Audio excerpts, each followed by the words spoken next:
bar coming up the middle, free safety, gotta get it go.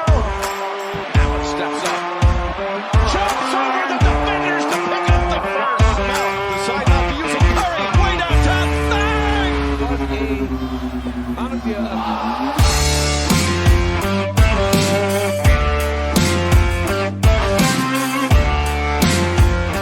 What is going on, ladies and gentlemen? And the time has come for UFC 280, and we have our special guest Zach here today, and we're here to break down every fight, every possibility, give your opinions on how we think this fight's going to play out, and possibly future on how each weight division will be affected.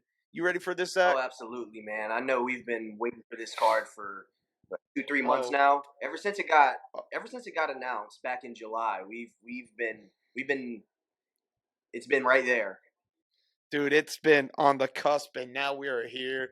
First, I really want to talk about the fight that's starting it all off, which is Carla Rosa versus Leon Landsberg. All right.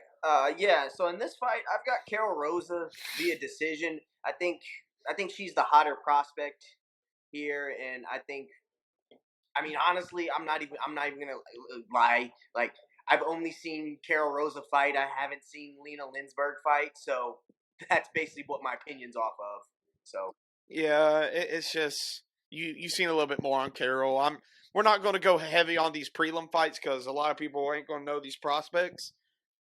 If you're a casual fan, which 90% of people who are listening is not really a big fan of the UFC, but we love you anyways. Next one I want to talk about is Muhammad Makaev versus Malcolm Gordon. Yeah, this one I've got Muhammad Makaev. He's like a really big name in the flyweight division. I've got him winning by first round submission. I don't think Malcolm Gordon really has much for him in terms of wrestling defense, which is what Makaev wants to do ultimately. He wants to get you down and he wants to submit you, and I think that's exactly. You see how his name's said, right? He's one of them mountain fucks. Yeah. He's one of those guys. You know, he just wants to. He smashes you. Yeah, I smash your boy. Yeah, that's what he's gonna do. He's gonna smash. But jumping up a little bit, I'm going to skip the majority of this prelim and deep dive into this one. But Hill Muhammad versus Sean Brady should be on the main card, in my opinion. But hey, I don't get paid for my opinions. So in this one, I see this one playing out very interestingly. You look at both fighters; they both have takedown defense in around the 90% range, and they're both grapplers. So when you have two grapplers that also have very high takedown defense, what does that usually mean? It means we're going to get a kickboxing match, and if we get a kickboxing match, I honestly lean towards Bilal Muhammad in this one because if you look at Sean Brady's last fight against Michael Chiesa, where he got the victory, but Michael Chiesa was touching him a little bit, and I think Michael Chiesa really isn't known for his striking. I think Bilal isn't either, but I think he's a better stand-up fighter than Michael Chiesa is, and I think he gets a decision win in this one by keeping it standing. So he did have a new training camp this fight. Who's he? With Khabib in Islam. Bilal? Bilal. Okay. And so I'm just being around that pedigree of fighter, I do believe that gives him the slight edge against Sean Brady. No knock on Sean Brady, but sometimes the O just has to go. Yeah. And this might be it. Would I love to see Sean Brady win? Of course. I am a fan of Sean Brady. When he beat Michael Chiesa, I love that. So I really want to see that. And this is a huge fight, not only just right for this card, but for the welterweight division as in a whole. Wouldn't you agree? I agree with that. Sean Brady, what's not to like about him? He's big, he's beefy, and he's from Philly, just like a cheesesteak. So, I mean, it's a walking cheesesteak. Yeah, I mean, he's a fantastic fighter, good undefeated prospect in the welterweight division. Seems like, those undefeated welterweights are just popping out of nowhere nowadays. I mean, there's like 5 of them. Oh my God. But the welterweight division's kind of tied up right now after. Very much so. But I think this fight will definitely help paint the picture going forward on what happens in that division. Because whoever wins this fight, whoever wins this fight, it puts themselves like pretty much. I don't want to say next in line, but they put themselves like right there. They're in the queue. They're in the queue. They need one more win and they're in. Because you got to think, Chimaev, most likely middleweight now. Either Chimaev's either middleweight or he's gonna fight Colby. We don't really know Exactly. Yet, and if he fights Colby, like most likely if he gets past Colby, he's next for the title. And then you got Gilbert Burns, who it looks like he's probably got Masvidal next. I mean, Gilbert Burns has really been, carrying the welterweight division on his back a little bit in terms of like taking fights. So he deserves that money fight with Masvidal. So I'm not going to criticize that too much. But yeah, whoever wins this. But don't forget, Masvidal has a chance at a small baby chance at the title shot, just because money talks. I mean, I think if Masvidal beats Gilbert Burns, I think he gets a title shot, especially if Leon. Who gets the title shot first? Who gets the title shot first? Chimaev if he beats Colby, or Chimaev if he beats Colby all day. Dana White wants that belt around Chimaev. But would you waste? Would Dana White lose on the opportunity? Let's just say Leon Edwards beats Usman in the rematch, which is very likely. It's a 50-50. Masvidal versus Leon Edwards. That is a juicy, lucrative fight to make. It is, but I don't know. We'll see. I think we're getting a little bit too far down the welterweight rabbit hole right now. That's what we're here for, though. That's what we're here for. Well, I mean, either way, I think the welterweight division has a champion at the end of 2023, and his name is Shavkat Rakhmonov. That's the guy to beat at 170 right now, in my opinion. The guy's scary as fuck, and he's a killer. So you think he takes out everyone in the welterweight division? I think he takes out everybody in the welterweight division. That's how good. That's how good I think he is. There's one fighter I'm waiting to bulk up to actually go to the welterweight division. Don't fucking say it. You want to say it too. Don't you say it. Don't say it. Davy Grant. Oh, man. We here at the Playbook Podcast are number one Davy Grant fans. Can't tell us any different. He's the pound for pound. Oh, absolutely. And if this video somehow makes its way to Davy Grant, Davy, we love you here. You're the best. Oh, you're the best. I became a believer after you knocked out. I can't remember that flying Hawaiian name. Yeah. But roses and flowers all to Davy Grant. Now, we're done with the prelims. I want to get, and this is where we're going to do our little pick-em predictions and see who's right, who's wrong. First, we got the women's flyweight division starting us off with Caitlin Kukarin. Whoa. Excuse the French. And then Manon Fiorot. Well, first off, I'm going to have to correct you on those two names there, pal. You are butchering them. You're butchering them. It is Caitlin Chukagian and Manuel Fiorot, I believe. Thank you. In this fight, I've got Manon via unanimous decision. I think she is going to put on a striking clinic. I don't think Caitlin really...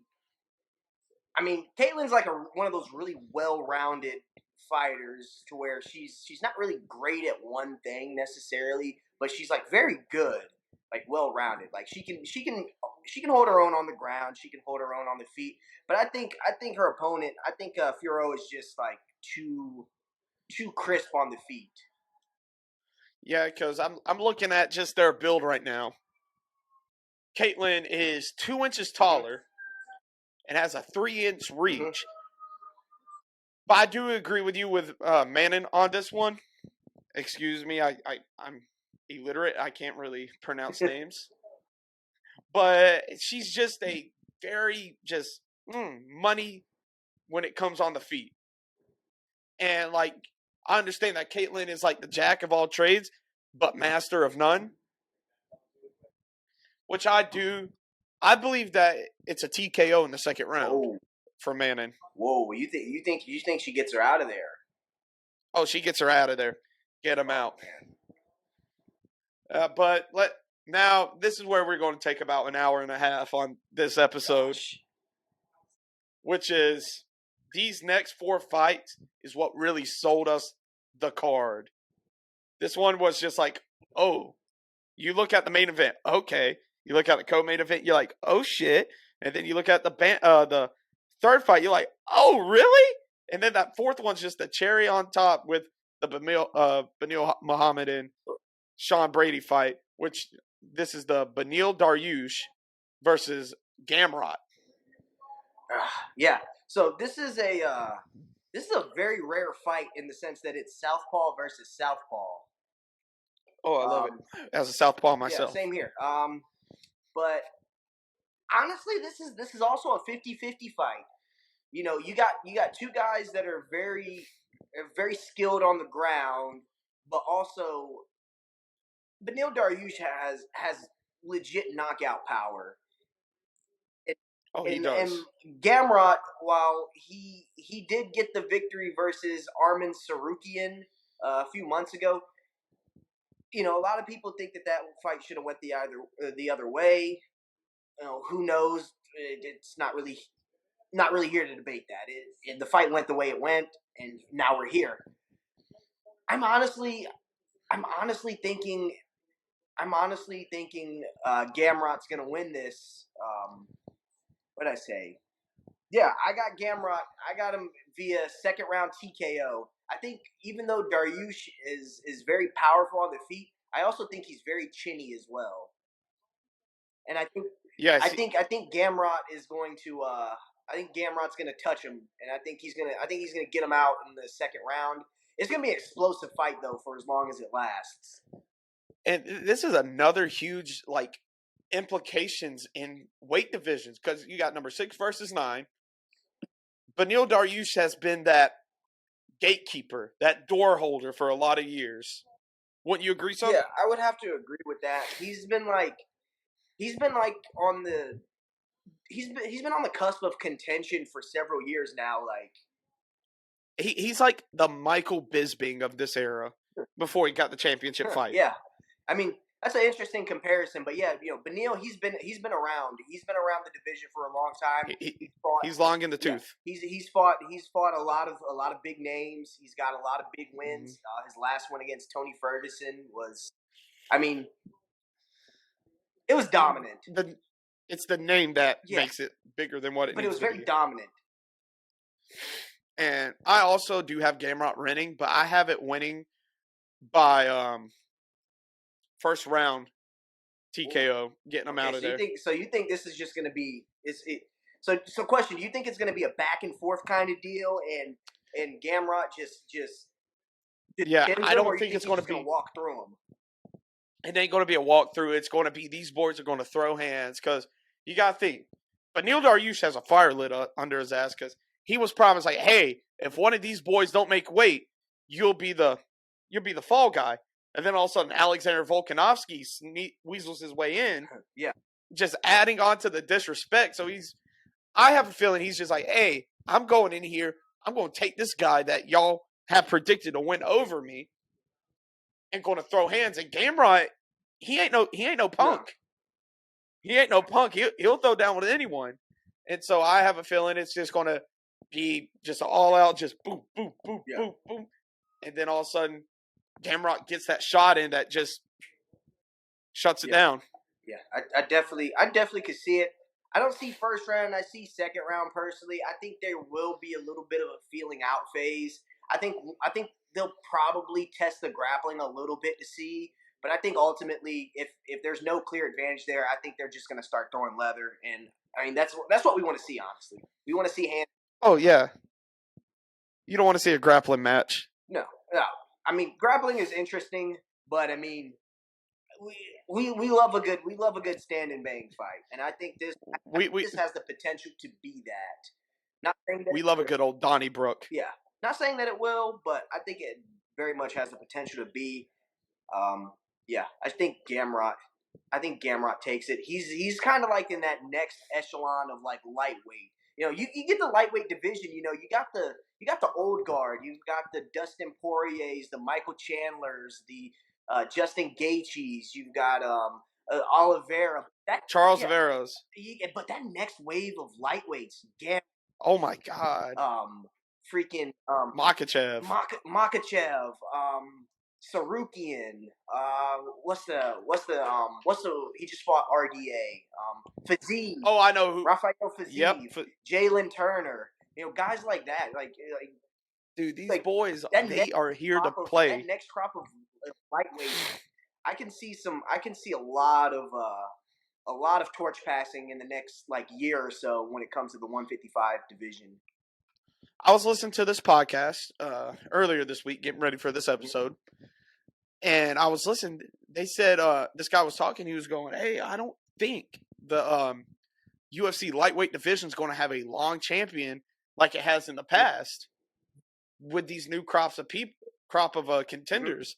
You agree with that Oh, statement? I agree. I think I think it's just I think there's going to be a lot of turnover in that division because Oh, those new guys are hungry. I mean, Rafael Fiziev is no joke. Arman Sarukian, they feel like he got robbed against Gamrot, and Gamrot's 20-1. Sarukian fought Makachev early on in their careers, and gave Makachev his toughest fight to date. besides the knockout he received. Yeah, besides the knockout that he received, but yeah, I mean, these guys they're young, they're hungry, and they're coming. And I think the guys like Dustin Poirier, I mean, Dustin Poirier is a great, but I feel like he's just kind of holding on to that number one ranking and not really doing much with it right now. What can you do with it? You've been choked out twice for a championship. Like, you got to start defending against the up and coming contenders, man. You need to stop taking the Connor fights and trying to call out welterweight. So either move up to welterweight or start defending your spot against the contenders, man. And that's a big problem I have with the UFC rankings in general, is that they don't incentivize defending your ranking. You got a guy like Colby Covington at 170 who has 2 losses against the champion. Mm-hmm. He's not doing anything to try and better his cause for a third fight. He's just kind of just sitting there waiting for everybody to beat each other up, and then he's gonna come out when the dust settles and say, "I want another title fight." Well, I just feel like there's just I like the guys like Robert Whitaker and Max Holloway who have that ranking, that dog, ranking, and they're like, okay, you want to come for that ranking? You got to go through me. You want a title fight? You got to go through me. They're the doorkeeper. Yeah, and it's like they're obviously a step below the champion in their division, but they're if you beat them, you're it. You're in there there is some different circumstances like in the middleweight division, but that's just right people, right time. Yeah. But speaking about someone, right person, right time, we got our next matchup with Piotr Yan versus the undefeated by the Sugar State Commission, Sugar Sean O'Malley. And this, I've heard a lot of people say, Sean O'Malley doesn't deserve this fight. I mean, I'm not going to say he doesn't deserve the fight. I'm one of them people. He's a big star. He's a big star, and I think so. Here's the thing: you look at this matchup on paper, and you say, okay, this is the number 1 guy in the division versus number 11. Yeah, on paper, you think, okay, this is gonna be a wash. But yeah, I think that bantamweight division is deep enough to where the difference between the 1 and 11 is maybe not as bad as what it would be in maybe a different division, maybe middleweight or light heavyweight or something like that. I think the bantamweight division is deep enough to where you can get a matchup with the number 1 guy and the number 11 guy, and it still be somewhat competitive. Now, getting into this fight specifically, I think it just boils down to one thing. I think it boils down to you got one of the most durable fighters in the UFC versus one of the least durable fighters in the UFC. I mean, you think, how many times have we seen Sean O'Malley win a fight and then it comes out and says, oh yeah, he broke his hand in this fight, or he injured this, or injured that, and it's like the guy he sprained his ankle real bad, and he won. So I do got a question. Okay. before we even give our All predictions, right. do you think Sean O'Malley has the firepower to put Petr Yan away? Potentially, yes. I don't believe so. But here's the thing: Sean O'Malley hits pretty hard. I think his power has been a little bit like overrated by some of the one punch knockouts that he's had. I think his power's been a little bit overrated. But I think he hits hard. But here's the thing: like I said, Petr Yan's very durable. Petr Yan is nasty. Like, I mean, the guy survived 8 minutes with Aljamain Sterling on his back. Like, nobody's done that before. Like, usually when Aljamain Sterling gets your back, like, that's it. You're done. You're done. He survived 8 minutes with him on his back. So Petr Yan's nasty, and I think he's I mean if we're going straight into predictions, my prediction is Petr Yan by late third round body shot TKOs. Like I think he's just gonna get inside, and I think he's just gonna make life very uncomfortable for Sean O'Malley, and I just don't think Sean O'Malley is like I don't think he's durable. Like I just think I think he's gonna get hurt. But with this fight, he does have a path to victory, though. I will say. Yeah, and that's what I'm about to point out. I'm about to be devil's advocate here. The only way I see Sean O'Malley winning this fight is typical Petr Yan starting slow, losing that round, and then Sean O'Malley's able to squeak out another round and win it by decision. That's the only way I see Sean O'Malley winning. Here's the thing. I mean, I've seen a few people say that, and I mean, it's not like Petr Yan has never fought in a 3-round fight before. Oh yeah. I mean, I feel like he understands that, like, hey, this is 3 rounds. I can't take the entire first round off. I think he's gonna definitely do his normal, like, okay, I'm gonna feel this guy out for a little bit. But I think he's gonna turn on that switch a lot faster than what he normally does, especially given how that bit him in the ass last time out against Aljamain. That taking that first round to like kind of data collect really hurt him. I don't think he's going to come with that approach. Now, one thing that Yan does that I do not like is that when punches are coming at him, he kind of shells up like this, and I think punches do get through on that high guard. But I don't know. I just think he's too technically sound and just too much of a dog for Sean O'Malley at this stage. I mean, you saw Sean O'Malley in his last fight. He had a little bit of trouble struggling to find the distance on Pedro Munoz. So I mean Yan's going to be a lot tougher than that. And I do believe that Petr Yan's going to get him out, but I'd say late second round to early third round stoppage. I feel like he's going to. Petr Yan has a point to prove. Like, hey, I'm still that guy at bantamweight. That guy up there, even though I respect him for beating me twice, he did not beat me. He survived me. Yeah. Which, at the time of the fight, because me and you were actually at that fight, everyone in the crowd was like, boo, boo.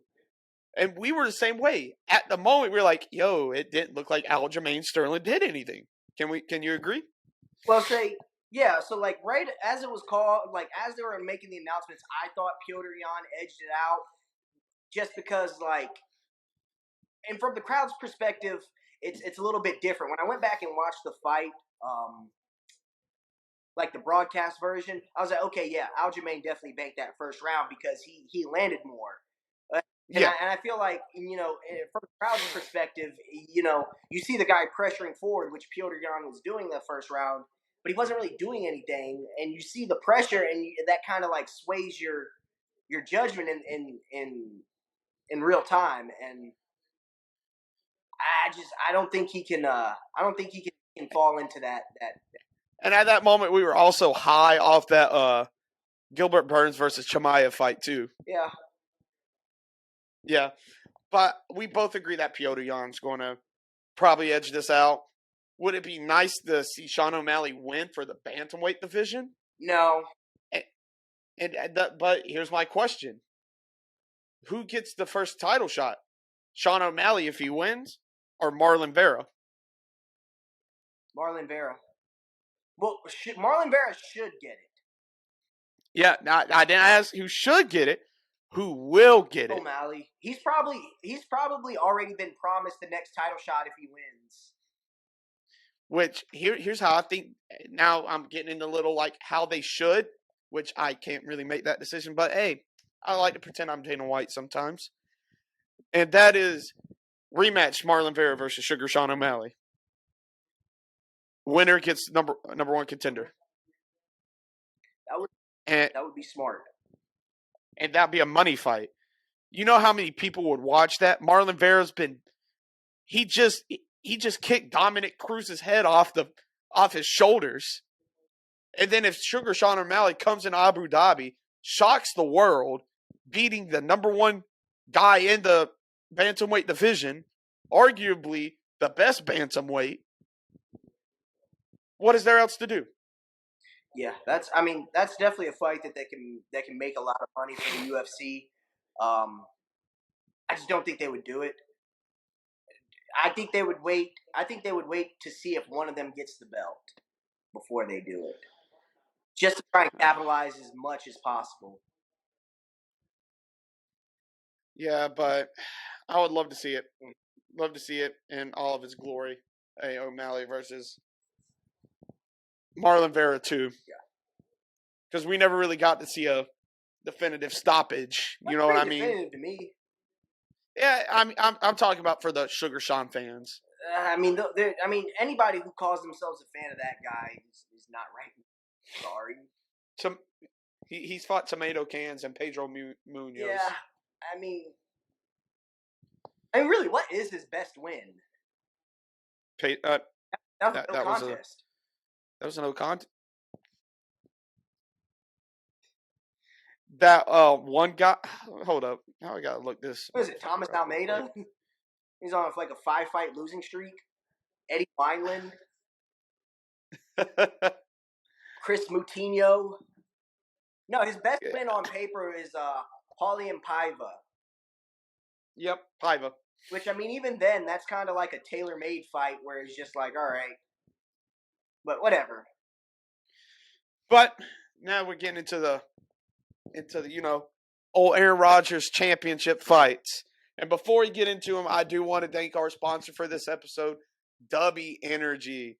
Thanks, Dubby, for all the love you give to us. Use our code ThePlaybook01 for 10% off all Dubby Energy products. And we hope you enjoy the rest of the episode. And now, speaking about someone who was in the lightweight title fight, to now the lightweight title fight, Aljamain Sterling versus TJ Dillashaw. Ooh, so I've gone back and forth on this one a couple of times actually. I didn't commit to anything until I saw a podcast with James Krause. James Krause, he said he's rolled with both guys before. Yeah. He said that if it gets to the ground, that TJ Dillashaw is in deep shit. And ultimately, that's what swayed me. I've got Aljamain Sterling first round submission. I think he's getting TJ Dillashaw the hell up out of there. And thankfully too, because the bantamweight division will finally be able to turn a page from one of the most egregious cheaters in the UFC's history. And I think I will say that TJ Dillashaw, he does have a weapon that can beat Aljamain Sterling, and that's his patented high kick that he likes to throw. If you watch the Marlon Moraes fight with Aljamain Sterling, where Marlon Moraes knocked him out, he actually knocked him out with I think it was a high kick, but I think he caught him with the knee.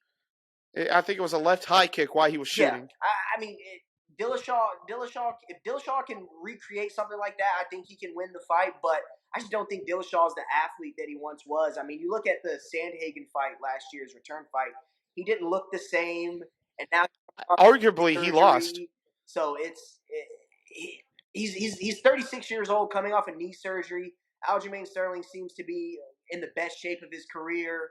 He's one of the more physically strong bantamweights. He's pretty physically imposing for a guy that's 135 pounds. I think we can agree to that. And I just think I just think he just overwhelms TJ, and I think he gets him down, and I think he subs him first round. Man, so I've been arguing. This is the second most difficult fight for me to pick because one is I've seen Aljamain Sterling recently, and he was able to take down and hold down Piotr Jan, which ain't no easy task to begin with. But TJ Dillashaw, I don't care what you say, he's a dangerous man in the bantamweight division. And I have the same thought process as you. TJ is a little bit better striker, but Aljamain is a much better grappler. And we've talked about this before off camera about a bunch of other fighters. Like, this person is better at this, but it doesn't catch up on how they're better than this. You know what I mean? And at this point, I'm going to give Aljamain Sterling the third round stoppage. Submission, TKO, Submission. Yeah, I mean, I just think it boils down to Dillashaw just not being as explosive and as athletic as he was in his prime. You know, I think if he had came back in that Sandhagen fight and he had been a little bit more definitive and he looked like TJ Dillashaw. And granted, he did tear his knee, I think, somewhere in the fight. But I mean, even before that point, he still didn't look like the same explosive fighter. And now he's a year older, coming off of the surgery. I just don't like it. And arguably, he lost that Sandhagen fight. A lot of people, you have a lot of people. A lot of people do think Sandhagen beat him, and if you, I know we're not. I don't like to do the MMA math thing, but if you remember, Aljamain Sterling ran through Corey Sandhagen in like 90 seconds. So I mean, I don't, like I said, MMA math doesn't always count, but I mean, one guy arguably lost to him, and the other guy just walked through him. I just think it's tough. I mean, outside of like a shot KO, I don't think TJ really has a path to victory here. No, I don't see him out gas tanking him, out doing anything in this situation. But the time has come. It is time for our main event of the evening. Yes. We have Chainsaw Charles Oliveira versus Islam the Goat Makhachev. Not by me, of course, but about his training camp calling him the greatest to fight. And before I get a singular detailed breakdown for you, I want to break down some of this, the odds. So the odds are minus 180 favorite to Makhachev. And then they're saying under 2.5 rounds that's when it's going to happen. It's going to stop in under 2.5. And it's saying odds by submission is the greatest chance to happen. Which surprised me because they have Makhachev winning the fight. And we've been talking about this for months. And you have yet to give me a straight answer, Zachary. The time has come. Who do you have and why? Man, I was saying that I went back and forth on the last fight a few times. I've went back and forth on this one about 24 times, man. Like, and I'm going to give you my prediction, but I'm still not 100% on it. I need 100%. There's no hedging bets here on the playbook.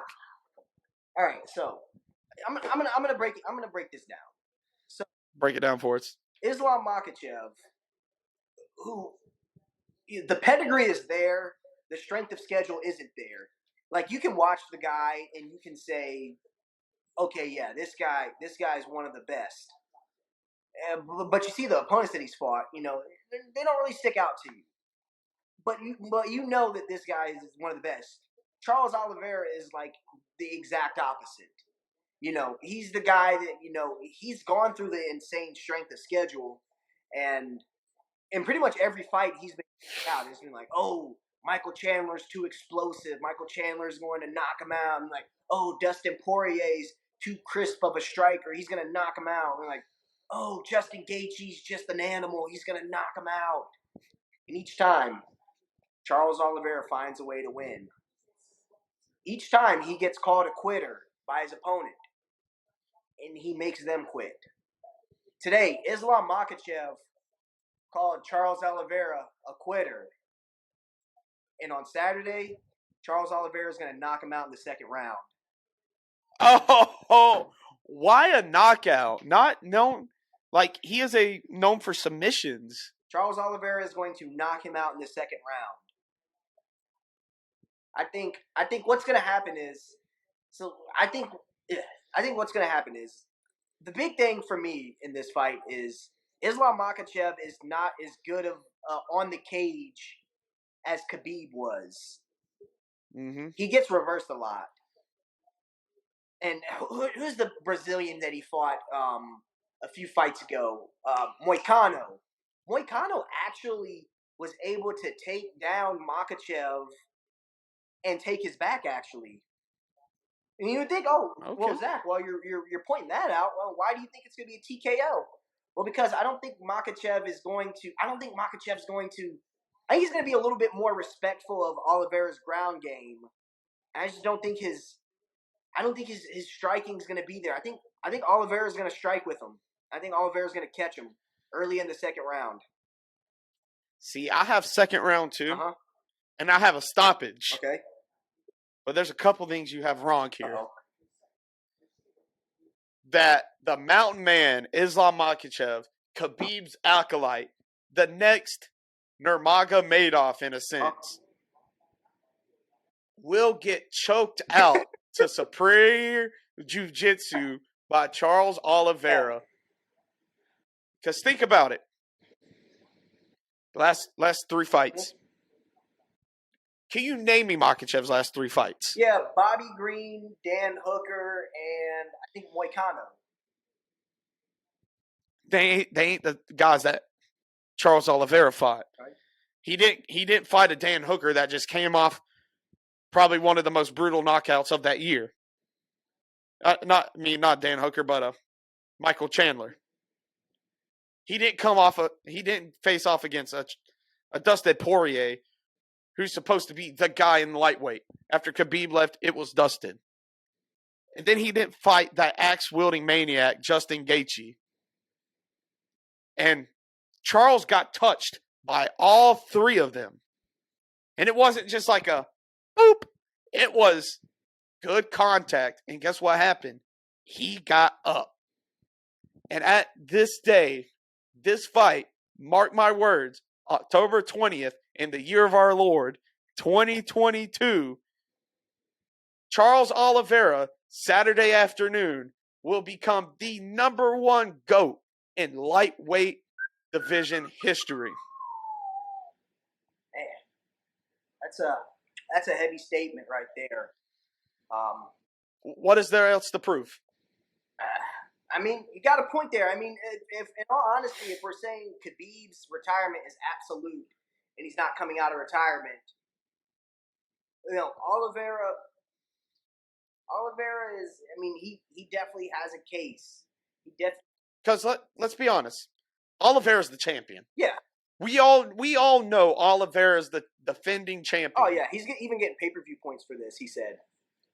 Exactly. So Khabib, he had 3 championship fights, which was Dustin, Justin, and Conor.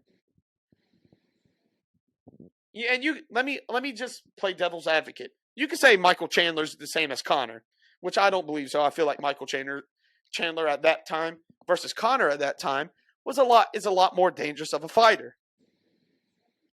And then you have Dustin and Justin. Same guy. Can't really compare that. If Charles Oliveira beats Khabib's like, oh, this is going to be the next guy, what is there else to prove in the lightweight division? He went through the fire. He went through the brimstone. Give this man his flowers and his GOAT status. And if Khabib has a problem with that, meet him in the octagon. Hey, man, you're preaching to the choir at the end of the day. But do I think Khabib could make 155 No, pounds? not today. Absolutely not. Fuck no. I think he'd have trouble making 170. Honestly, nowadays, I think he's He's a biggie yeah, he's boy. looking pretty beefy. He fat and happy. Yeah, I mean, yeah, I just he would have to cut off his right leg to make 155. I think. Oh yeah. But Soper, I know we're going to be watching it. I hope the rest of the audience is watching it. You got any final words before Saturday comes around and we see if we're wrong or right? Yeah, what's your pick for fight of the night? Fight of the night, that is going to be Charles versus Islam. My fight of the night is Beneil Dariush versus Matthias Gamrot. Okay. And we'll see y'all. Hopefully. Oh, and a little news that me and my partner Soper has cooked up. December 3rd is UFC in Orlando.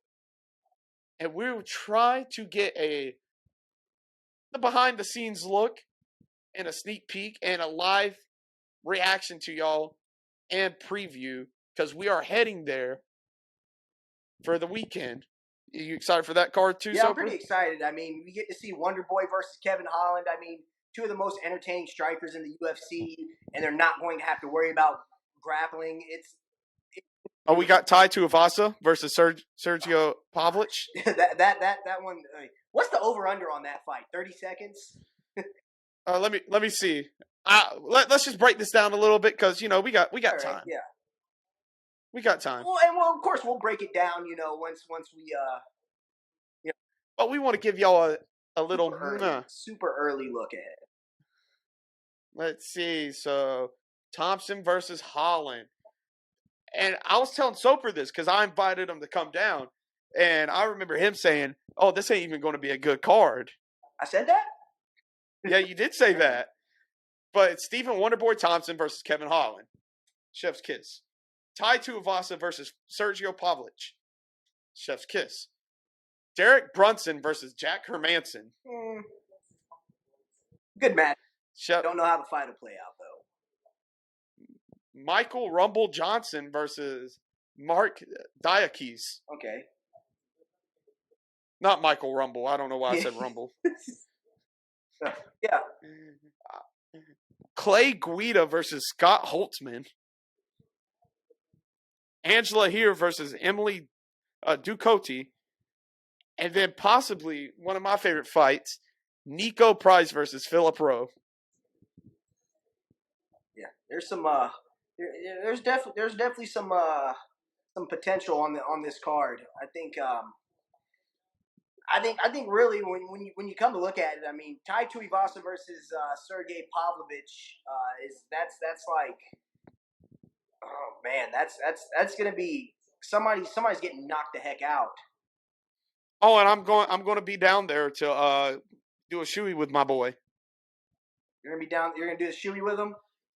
I'm going to do a shoey with him, either in the stands or right next to him. All right. Hey. I got my crock ready. Oh, you're gonna pour beer in a crock? I'm going to tape it up all before. Right. But that's all the time we have, folks. Always remember, keep that playbook open. Check out all of our links: Apple Music, Google Podcasts, Spotify, everything under the sun.